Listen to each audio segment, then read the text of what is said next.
What's going on, everyone? I want to talk to you today about how to stay in the food business a long time, many years. For a lot of people, it could be a hobby or this or that, but for people like me, this is our livelihood. And so it's important to have longevity in the food business, and I want to get into that today. This is Mike. This is Caesar Concessions. All right. Let's get into it today. Been in the business 16 years, and we anticipate to be in the business for many years to come.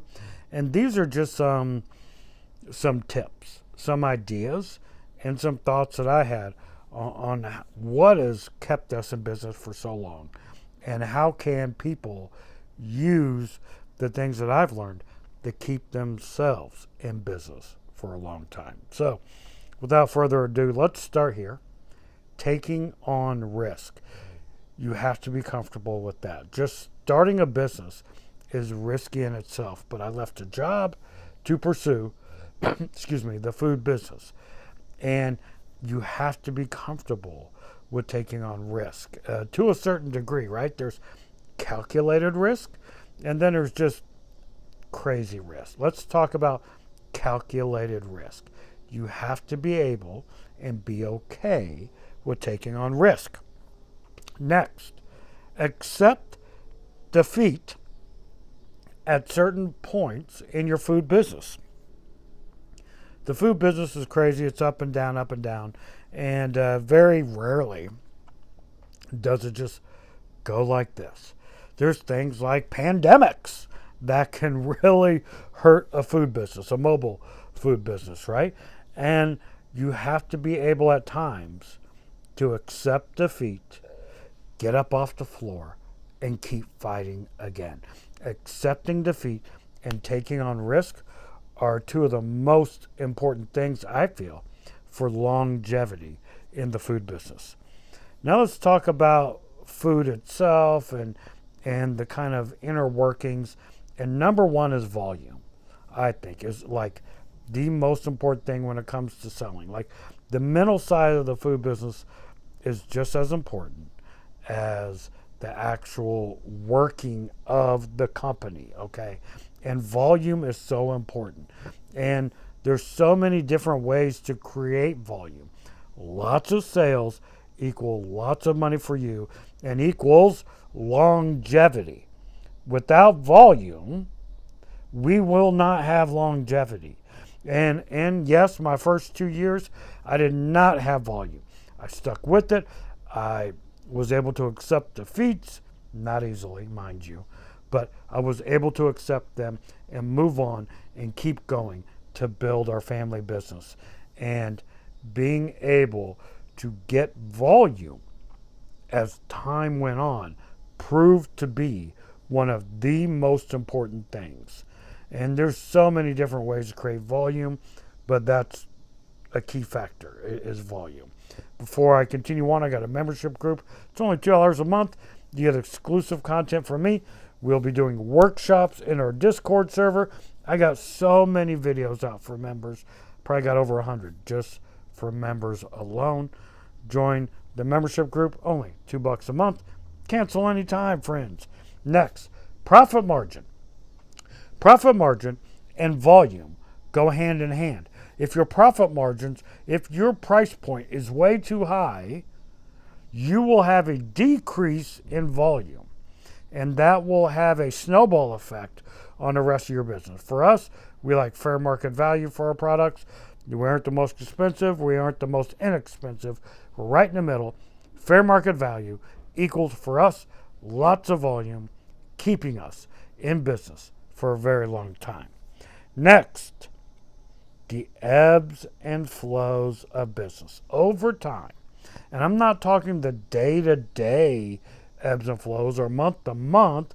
I'm talking years of ebbs and flows. Some years it's up, some years a little bit down, next year goes up, some, right? You get it.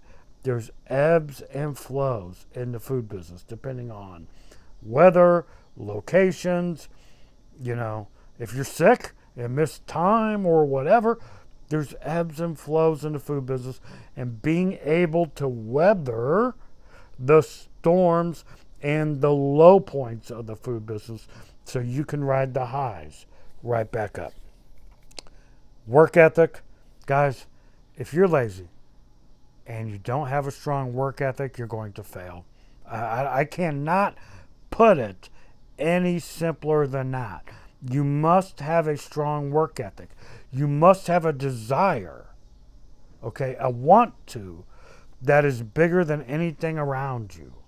And you have to want to succeed. And not just want to, but do it with your actions. Work ethic. I'm telling you right now, if you're lazy, you will fail. Forget about it. Go work a 9 to 5. Do not get in the food business. If you are weak or do not have a strong work ethic, only you can look at yourself and know if you have a strong work ethic or not. Fortunately, a work ethic can be taught. You can gain a work ethic like that.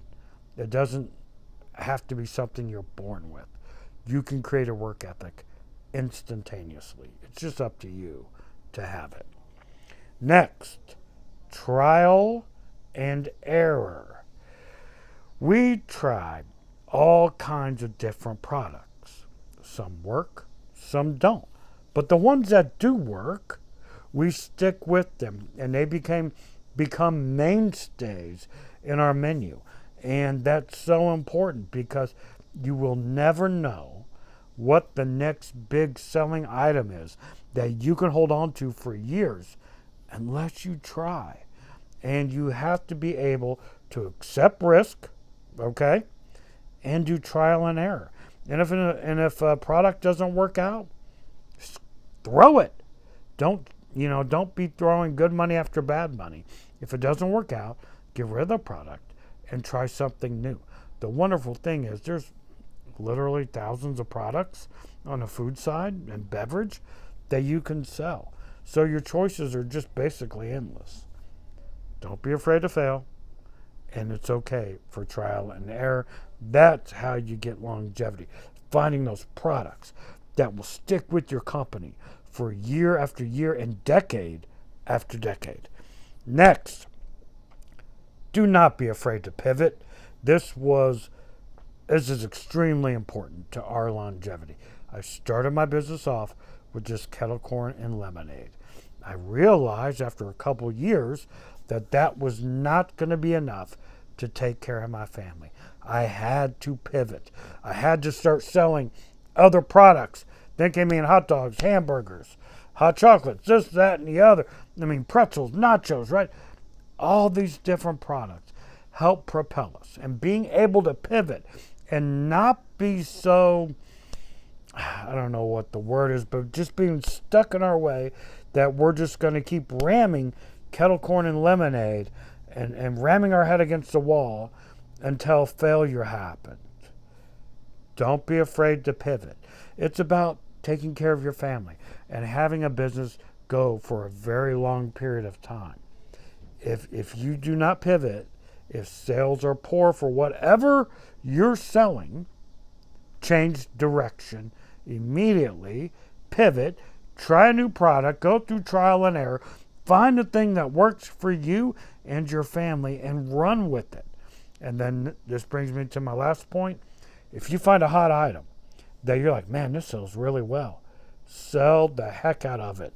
Push it. Sell it. If it's got a high profit margin, has a lot of volume, and people love it, push the product. I don't care if you have to go to an event and only sell that product. Whatever it takes, push the hot products until they're no longer hot for the public. This video is sponsored by the one and only kettlecornmachine.com.